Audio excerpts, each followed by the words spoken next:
Muy buenas tardes, mi nombre es Luis Martín Velázquez González, estudiante de MBZ de la Universidad Autónoma del Estado de México, CEU Amecameca, para la materia de Patología Clínica.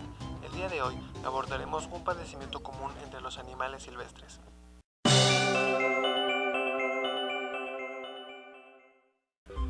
La contención física y o química de los animales silvestres es una herramienta esencial en el manejo y cuidado de estos animales.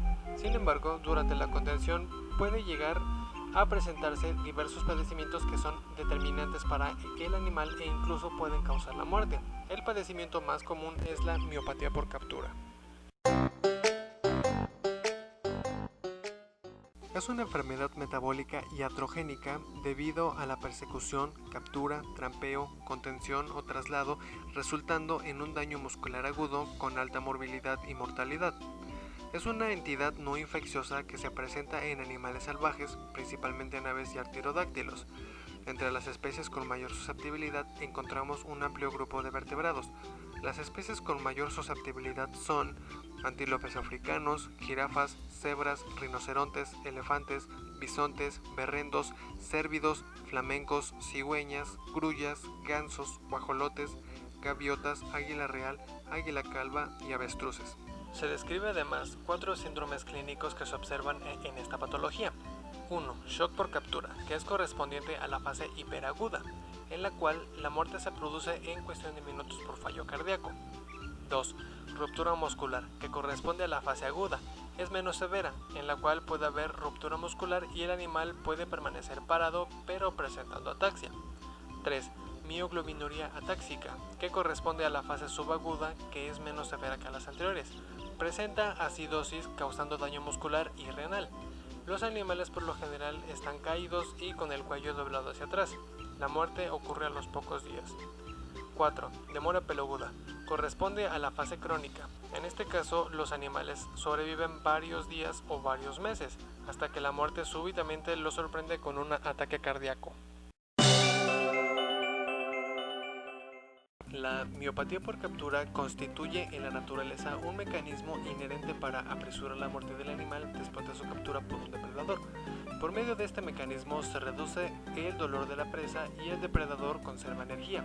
En cierto sentido es un mecanismo benéfico para ambos. Los animales silvestres no se esfuerzan físicamente al máximo durante tiempos prolongados.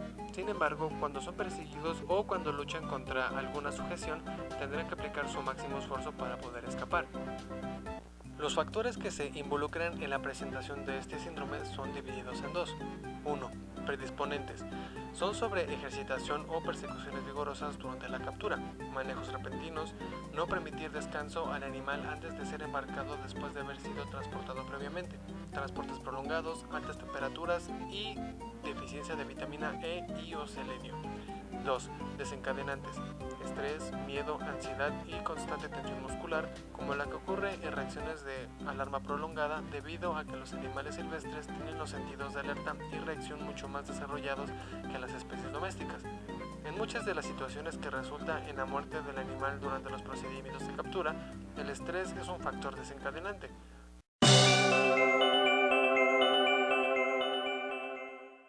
El estrés es la respuesta de un animal como resultado de la interacción con el medio ambiente que lo rodea y que percibe a través de sus receptores. La conducta dependerá de la interacción del animal con el medio, la intensidad y la prolongación del estímulo. Es un fenómeno adaptativo y que puede inducir daños patológicos en el animal. Para comprender la fisiología del estrés es necesario saber qué es el eje hipófisis-suprarrenal, el cual está compuesto por el hipotálamo, la hipófisis y las glándulas suprarrenales.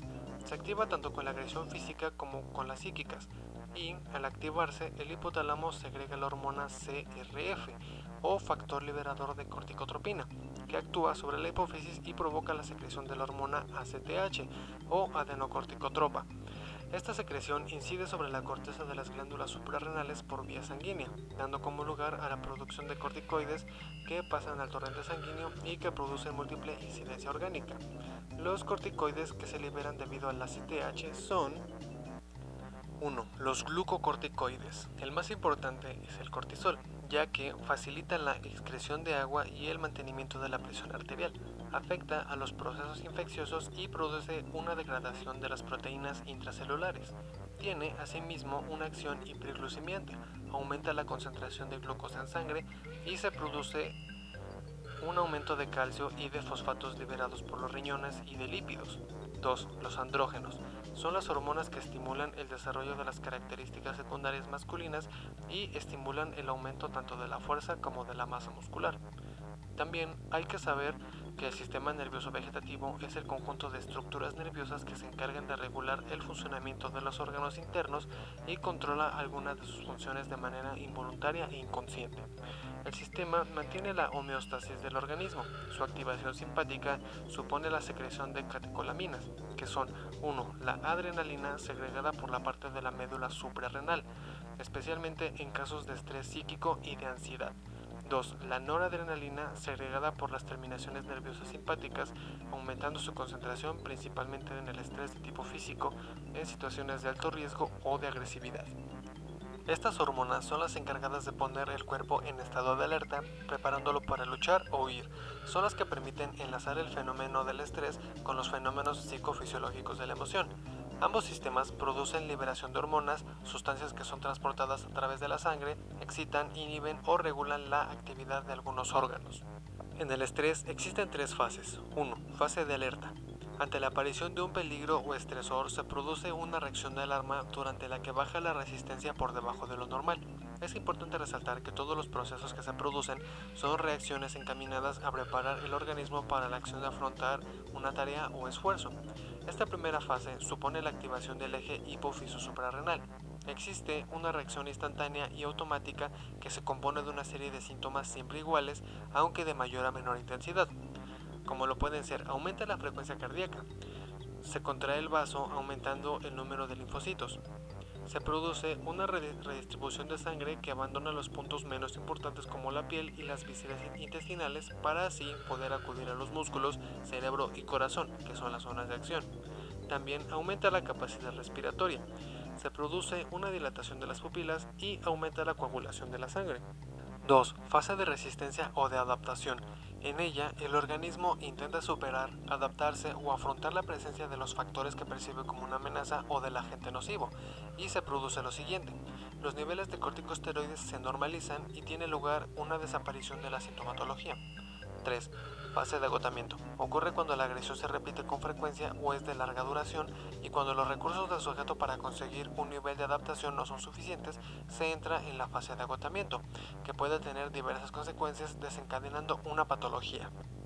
Consecuencias del estrés. La respuesta del organismo es diferente según se esté en una fase de tensión inicial o en una fase de tensión crónica o estrés prolongado, en la que los síntomas se convierten en permanentes y se desencadena una determinada enfermedad, como podemos observar en pantalla.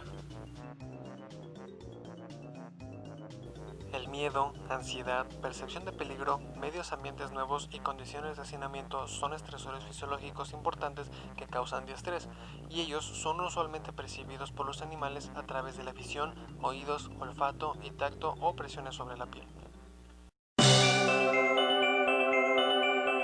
La patogénesis de la miopatía por captura involucran el agotamiento y falla final de varios mecanismos biológicos cuya función primaria es mantener la homeostasis en tiempos de crisis.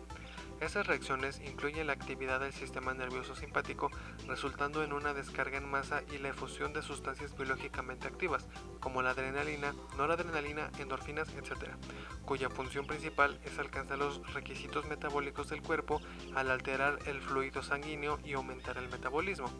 Las causas que desencadenan la miopatía por captura incluyen estrés severo, temor, factores neurológicos, dolor, trauma, hemorragia masiva, falla cardíaca, quemaduras graves e infección. Siguiendo el orden de los síndromes que componen la miopatía por captura, encontramos 1. Síndrome de choque por captura. Puede ser iniciado por diversos factores, incluido una fuerte y continua estimulación del sistema nervioso simpático, con o sin actividad muscular. La respuesta simpática es inicialmente benéfica para el animal, pero si es prolongada resulta un aumento en la capacidad vascular y en un decremento de la presión sanguínea. El volumen sanguíneo es incapaz de llenar el sistema circulatorio de manera adecuada, y la estimulación simpática prolongada es seguida de una fase de agotamiento de los receptores precapilares, ocasionado debido a que los receptores arteriolares se vuelven refractarios a estimulación continua. La construcción en este punto continúa aún después de que el espasmo arteriolar ha sido abatido. La congestión capilar y la subsecuente hipoxia resulta de una reducción de presión sanguínea, incremento en el éxtasis sanguíneo en diferentes vísceras, decremento del retorno venoso y decremento de la potencia cardíaca. El choque circulatorio provoca una inadecuada entrega de nutrientes como glucosa y oxígeno, y a una deficiente remoción de desechos celulares de los tejidos. Una disminución del fluido hacia el cerebro puede causar coma y muerte. La hipoxia provoca un deterioro celular generalizado, provocando necrosis de tejidos, especialmente en el hígado, pulmones, músculo esquelético y corazón. La hipoxia muscular resulta en una disminución de la fosforilación oxidativa. Por consecuencia, el metabolismo celular se convierte de glucólisis aerobia a una anaerobia para producir ATP, lo que provoca un acúmulo de ácido láctico intracelular y de iones de hidrógeno. Aunado a la pobre remoción de CO2 sanguíneo, provoca que reaccione con agua formando ácido carbónico intracelular, lo que causa una disminución de pH intracelular. Este ciclo conduce a una crisis hemodinámica, colapso vascular y muerte. 2. Síndrome atáxico mioglobinúrico. Es continuación del choque por captura. Los animales que sobrevivieron por más tiempo pueden mostrar signos clínicos y los hallazgos a la necropsia serán lesiones relacionadas con falla renal y a la necrosis muscular. Los riñones han padecido una profunda hipoxia debido a una vasoconstricción provocada por el sistema nervioso simpático y catecolaminas. Esto lleva a necrosis tubular renal, que es exacerbada por la excesiva cantidad de mioglobina. Las lesiones musculares han progresado de leves a moderadas en este estado y están asociados con hipoxia y deficiencia de ATP como resultado del agotamiento de la fosforilación oxidativa y de la glucólisis aerobia. Esto produce alteración y destrucción de los sistemas y organelos como la bomba de sodio y la mitocondria. También hay inflamación celular con posterior disrupción de la función celular, permitiendo difusión de los componentes intracelulares como el potasio, creatina quinasa, aspartato aminotransferasa y deshidrogenasa láctica entre la sangre, lo que conduce a necrosis celular. Las causas primarias de muerte de estos animales incluyen falla renal, azotemia y acidosis. 3. Síndrome de ruptura muscular. Es continuación de lo ya descrito. Aquí los mecanismos para combatir el choque y la azotemia han sido exitosos, pero las lesiones musculares han tenido tiempo para progresar. Los músculos contienen áreas de necrosis extensas y ocurre ruptura cuando son forzados a soportar un peso. El sitio más común de ruptura es el tercio proximal del músculo gastrocnemio. La causa principal de muerte son desbalance de electrolitos, acidosis y toxemia provenientes de la necrosis masiva del músculo. 4. Síndrome retardado periagudo. Cuando un animal es estresado agudamente o capturado de nuevo, hay una oleada de adrenalina y noradrenalina procedente de la médula adrenal. La hipercalemia causa anormalidades funcionales del corazón y del músculo esquelético por disminución del potencial eléctrico de reposo de la membrana, por lo que proviene la repolarización. Los altos niveles de adrenalina en la membrana alterada resultan en fibrinación ventricular y arresto cardíaco. Si estos animales no son recapturados y reestresados, probablemente no se llegue a observar ningún signo de miopatía y pueda sobrevivir.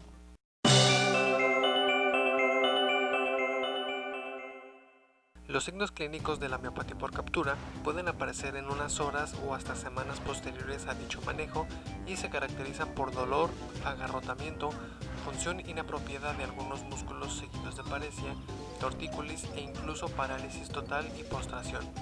La respiración laboriosa y la taquicardia son evidentes en casos agudos.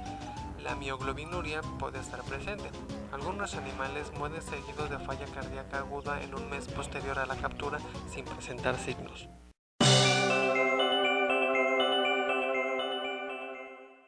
Se realiza con base a una buena historia clínica y la observación de los signos clínicos.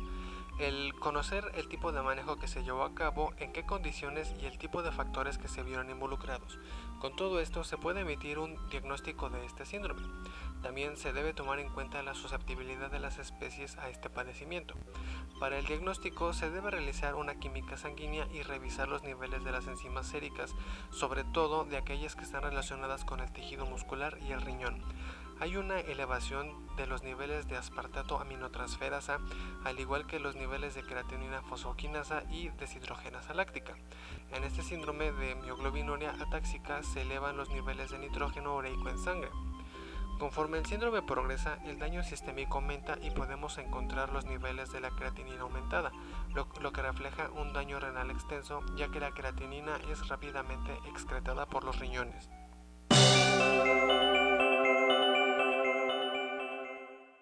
Lejos de un tratamiento, se busca tomar medidas preventivas para disminuir el estrés al momento de contener y transportar a un animal.